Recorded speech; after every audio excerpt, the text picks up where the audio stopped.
რამდენიმე წუთის წინ მოიყვანა ფინანსური პოლიციის მანქანამ დაკავებული ბიზნესმენი მისი ეტაპირება მოხდა ზაჰესის დროებითი მოთავსების იზოლატორიდან, სადაც ის უკანასკნელი 48 საათის განმავლობაში იყო მოთავსებული. ცნობილია, რომ დღევანდელ სასამართლო პროცესზე ბრალდების მხარე მოითხოვს ყველაზე მკაცრ აკვეთის ღონისძიება შეეფარდოს დაკავებულ ბიზნესმენს. ეს არის პატიმრობა, ალტერნატივა იქნება უკვე დაცვის მხარისგან გირაო, თუმცა წინასწარ ოდენობა ამ თანხის არ დაუსახელებიათ. რაც შეეხება იმას, თუ რა ინფორმაციას მიაწვდის გამოძიებას, დაკავებული ბიზნესმენი, რომელიც წლების განმავლობაში ქართული ოცნების შემწირველი იყო და მოიაზრებოდა ქართული ოცნების ექს-მაღალჩინოსნებთან დაახლოებულ პირად, უფრო კონკრეტულად ირაკლი ღარიბაშვილის გარემოცვასთან დაახლოებულ პირად. ეს არის ჯერჯერობით უცნობი, მას დუმილი მას შემდეგ, რაც დააკავეს, დაადეს ხელბურკილები და ბრალის დადგენილება გააცნეს, ჩვენება აღარ მიუცია, ის პოზიციასაც კი არ აფიქსირებს იმასთან დაკავშირებით, ცნობს თუ არა დამნაშავედ თავს წარდგენილ ბრალდებასთან დაკავშირებით და ყველაფერს იტყვის მას შემდეგ, რაც საქმის მასალებს დეტალურად გაეცნობა. ეს არის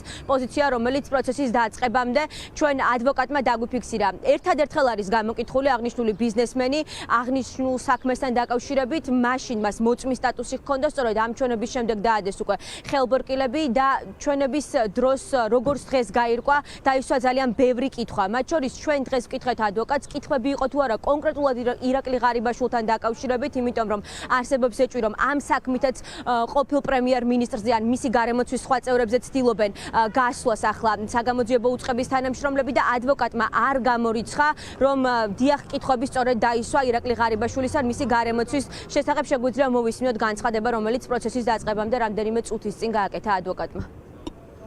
ბრალდების მხარე შემოდის დაპატიმრების შუამდგომლობით. ცხადია, დაცვის მხარის პოზიცია იქნება არასაბოლოო აკვეთის ღონისძიების შუამდგომლობა.